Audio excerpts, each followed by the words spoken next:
बिस्मिल्लाहिर्रहमानिर्रहीम।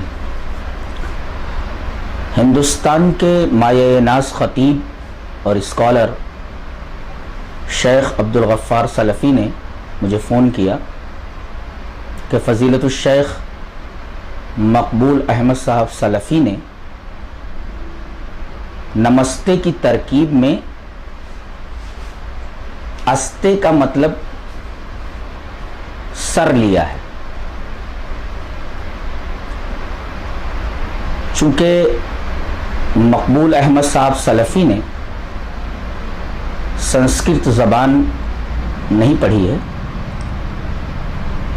इस वजह से उनसे यह गलती हुई। मैं ये चाहता हूँ कि इस तरकीब की मुकम्मल वजाहत आपके सामने पेश कर दूँ। नम को अगर धातु माना जाए तो इससे लट लकार इस तरह होगा, नमति नमता नमंती, नमसी नमथा नमथ, नमामि नमावा नमामा। और नम का मतलब होता है ताजीम करना, आदाब बजा लाना। इसी तरीके से बंदगी करना, सजदा करना, एहतराम करना, ये सारे के सारे मानी लफ्ज़े नम के दायरे में आ जाते हैं। तो नमति का मतलब यह हुआ कि वो एहतराम करता है, वो दोनों एहतराम करते हैं, वो सब एहतराम करते हैं। तुम एहतराम करते हो, तुम दोनों एहतराम करते हो, तुम सब एहतराम करते हो, मैं एहतराम करता हूं, हम दोनों एहतराम करते हैं, हम सब एहतराम करते हैं। तो अहम नमामी का मतलब यह होगा कि मैं एहतराम करता हूं। नमामी ये वाहिद मुतकल्लिम है। और अगर नम को प्रातिपदिक माना जाए तो प्रातिपदिक की डिफिनेशन, उसकी तारीफ यह है, अर्थवत अधातुर अप्रत्यय प्रातिपदिकम। अर्थवत यानी जो लफ्ज बामाना हो, अधातुर धातु ना हो, और अप्रत्यय यानी वो लाहिका ना हो, तो उसको प्रातिपदिक कहते हैं। प्रातिपदिक की सूरत में भी नम का मतलब होगा ताजीम, तस्लीम, आदाब, एहतराम, बंदगी, सजदा। और अगर इसे विभक्ति में ले जाया जाए और नम के आगे विसर्ग यानी ऊपर नीचे दो नुक्ते रख दिए जाएं, तो ये ऊपर नीचे दो नुक्ते विसर्ग कहलाते हैं। ये आधा हा की आवाज निकालते हैं, ये आधा हा की आवाज देते हैं।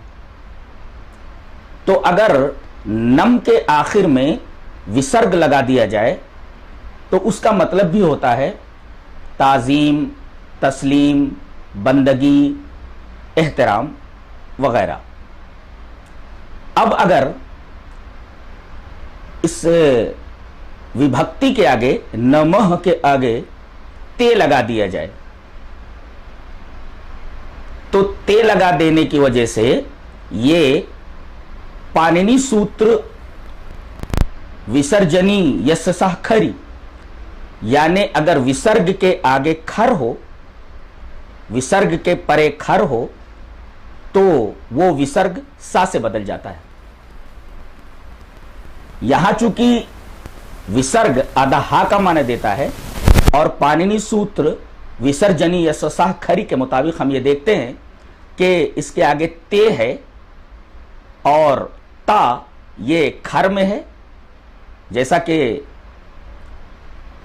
माहेश्वर सूत्र में है, आई उड़ रीलुरुक ए ओंग ए औच हयवरट लड़ इयमंग गड़नम झभई घड़दश जब गड़दश खफ छट चटतो कपय शससर हल। अब आप देखेंगे कि खफ छट चटतो कपय शससर, तो ख से लेकर रा तक के दरमियान जो हुरूफ आ रहे हैं उनमें एक ता है। इसका मतलब यह है कि विसर्ग के आगे, विसर्ग के परे ये ता, ये खर है, और पाणिनि सूत्र विसर्जनीय ससा खरी के मुताबिक ये विसर्ग सा से बदल जाएगा। ये विसर्ग चूंकि आधा हा होता है, लिहाजा बदलते वक्त ये आधा सा हो जाएगा। इस तरह नमः ते नमस्ते हो गया। ये विसर्ग आधा सा से बदला हुआ है। जहां तक ते का मतलब है, ये है त्वम, त्वाम, त्वा, तोया, तुभ्यम, ते, त्वत्, तौ, ते, तुई। त्वम माने तुम, त्वाम माने तुमको, त्वा माने तुमको, तोया माने तुम्हारे जरिए, तुभ्यम माने तुम्हारे लिए, और ते माने तुम्हारे लिए, त्वत् माने तुमसे, और तव माने तुम्हारा, ते माने तुम्हारा, तोय माने तुम में। अब गौर फरमाएं कि तुभ्यम माने तुम्हारे लिए और ते माने भी तुम्हारे लिए। तो ये तुभ्यम के साथ जो ते है, दर हकीकत नमः के आगे यही ते लगा हुआ है। तो पाणिनि सूत्र के मुताबिक जब नमस्ते हो जाएगा तो नमः का मतलब होगा एहतराम और ते का मतलब होगा तेरे लिए। तो एहतराम तेरे लिए, ताजीम तेरे लिए, बंदगी तेरे लिए, सजदा तेरे लिए, वगैरह वगैरह। और एक बात खास तौर से जहन नशीर रखी जाए कि नम के मादे में खमीदगी, झुकाव, इनकिसार दाखिल है। जहां भी यह लफ्ज आएगा उसके मफहूम में झुकाव जरूर पाया जाएगा। जैसे नमत कहते हैं खमीदा, झुका हुआ, मुनकसिर, टूटा हुआ। और इसी तरीके से अगर नम के आखिर में अनियर प्रत्यय लगा दिया जाए तो नमनीय का मतलब होगा काबिल ताजीम, काबिल एहतराम, काबिल बंदगी, काबिल सजदा। तो दर हकीकत वो नमः, नम के आखिर में विसर्ग है जो आधा हा का माना देता है, और पाणिनि सूत्र विसर्जनीय ससा खरी के मुताबिक वो आधा सा से बदल जाएगा। और ते दर हकीकत तेरे लिए, तेरे लिए उसका माना होगा जो तुभ्यम का मतलब देता है। दर हकीकत यही नमस्ते का मतलब है, ना कि अस्ते का मतलब सर होता है।